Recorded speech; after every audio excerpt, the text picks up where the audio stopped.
Hello, nous sommes samedi 4 avril. Élysée reclus, un livre de Thomas Giraud qui s'appelle Élysée avant les ruisseaux et les montagnes, aux éditions La Contre-Allée, très belle maison d'édition. Alors, qui est Élysée reclus? Je me suis intéressé à la personnalité d'Élysée reclus au moment où je lisais beaucoup les écrits de Henri David Thoreau. Je faisais des recherches sur voilà, les auteurs, les grands écologistes du passé, une pensée écologique. Et donc, Élisée Reclus est un géographe qui a eu une vie absolument incroyable, dont je ne connaissais vraiment rien. Voilà, c'est aussi un anarchiste, c'est un penseur, c'est un écrivain. Il a écrit plusieurs livres, dont une histoire géographique universelle, L'homme et la terre, je pense. Et puis j'ai ici Histoire d'un ruisseau et Histoire d'une montagne ou de la montagne.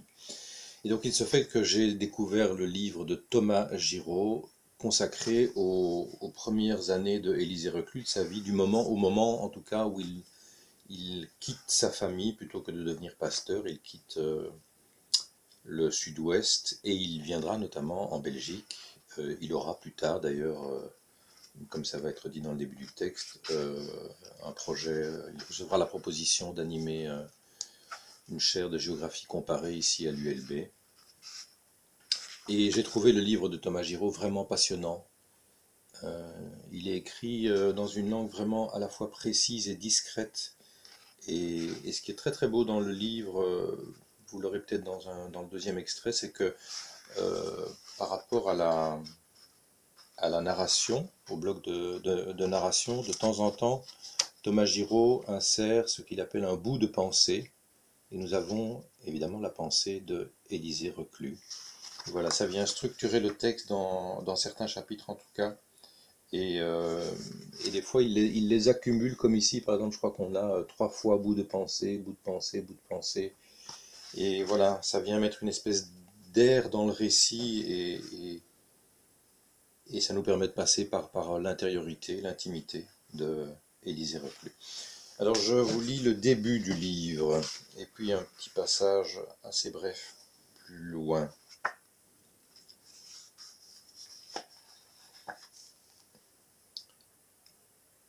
Il y en avait beaucoup d'autres, 12, en plus d'Élie et de celui qui n'a pas vécu, c'est beaucoup d'enfants. Peut-être furent-ils 15. La maison familiale de Sainte-Foy-la-Grande était trop petite pour tous ces enfants. C'est autour, dans les limites de la Rance, du Vignérols et de la Dordogne, dans les paysages de ce début de Périgord, qu'Élysée s'est indisciplinée en marchant, en courant, et regardant plus que les promeneurs, en ramassant beaucoup de pierres. On est loin des Alpes qu'il va tant aimer, de cette grande architecture, de leur raideur accidentée et de leurs sourds mouvements.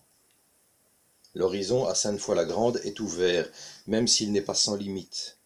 Il n'est pas fermé, cluse, comme on dira dans certaines vallées, dans les montagnes. Des montagnes presque des murs, qui ne proposent comme chemin que de périlleux passages. Ici, la Dordogne, en se déroulant, offre l'horizon de l'autre rive, et son cours à remonter ou descendre. La ligne du ciel est dégagée, et les vignes ne sont pas loin. Il y a de quoi jouer à se cacher lorsque les feuillages des vignes sont épais et roux, ou ramasser des bouts de calcaire, de gravier, d'argile en hiver. Pas d'inquiétante forêt pour un jeune enfant, pas d'eau tumultueuse. Et puis, en 1830, on ne se bat pas, on ne se bat plus, on l'a déjà beaucoup trop fait par ici. Il faut dire que les conditions étaient idéales.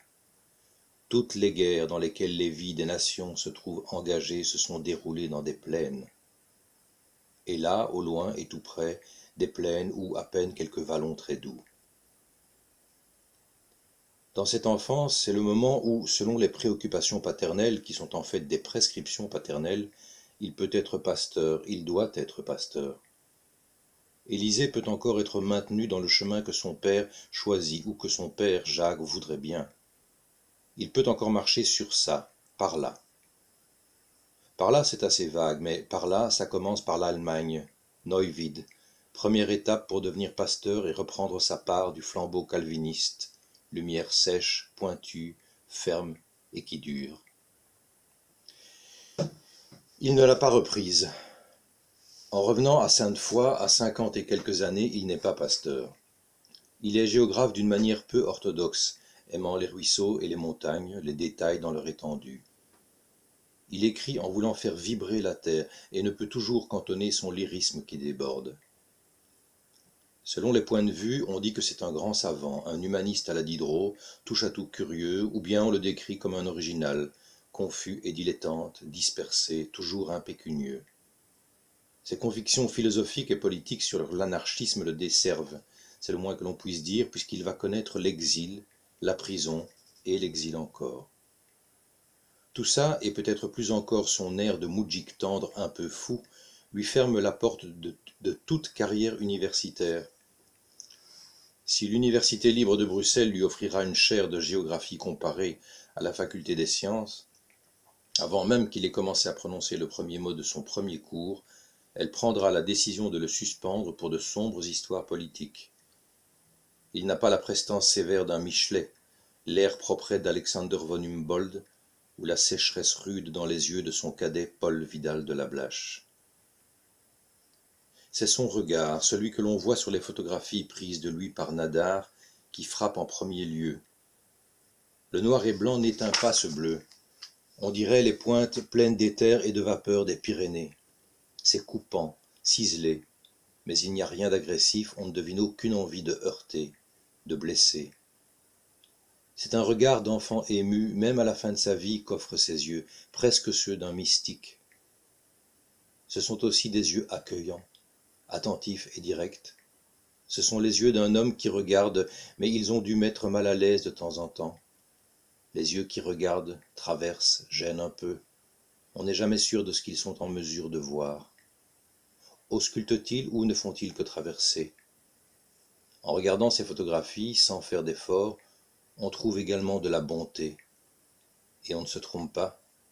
Car si l'on ne s'accorde pas toujours sur ses talents, paresseux solaire ou savant pointilliste, personne n'a jamais rapporté qu'il aurait pu se comporter en cuistre.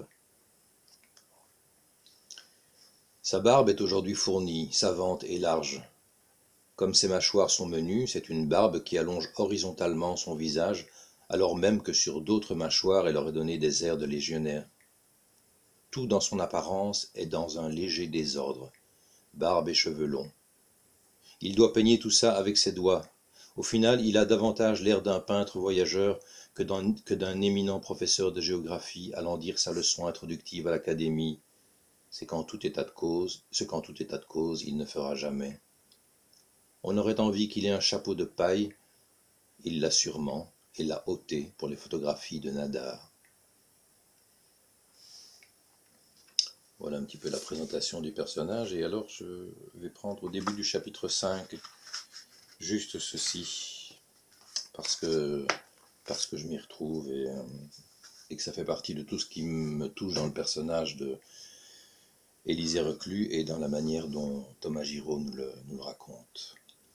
Pendant les quelques jours du voyage en diligence, il ne pense ni à Jacques le père, ni à Zéline, ni aux autres frères et sœurs. Mais ce n'est pas de l'ingratitude. Il mange à peine, il découvre et ne peut faire autre chose. Les coutures s'ouvrent, il prend, est avalé en retour dans ce qu'il voit. Même dormir lui est difficile.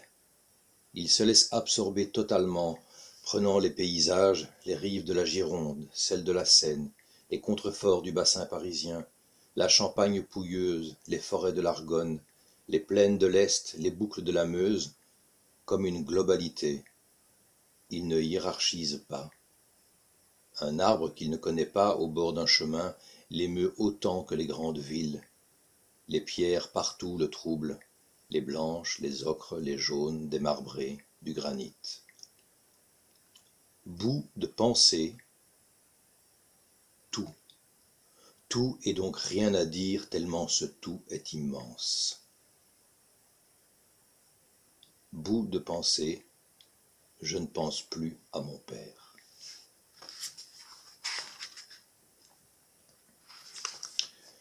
Voilà pour aujourd'hui. Thomas Giraud, Élysée, avant les ruisseaux et les montagnes, aux éditions La Contrallée. C'est vraiment de très beaux livres et ils ont un catalogue magnifique. N'est-ce pas, Anne-Lise? Je vous recommande, si vous vous intéressez à la personnalité d'Élisée Reclus, ou même de découvrir grâce au livre de Thomas Giraud. Voilà, bonne journée, à tout bientôt.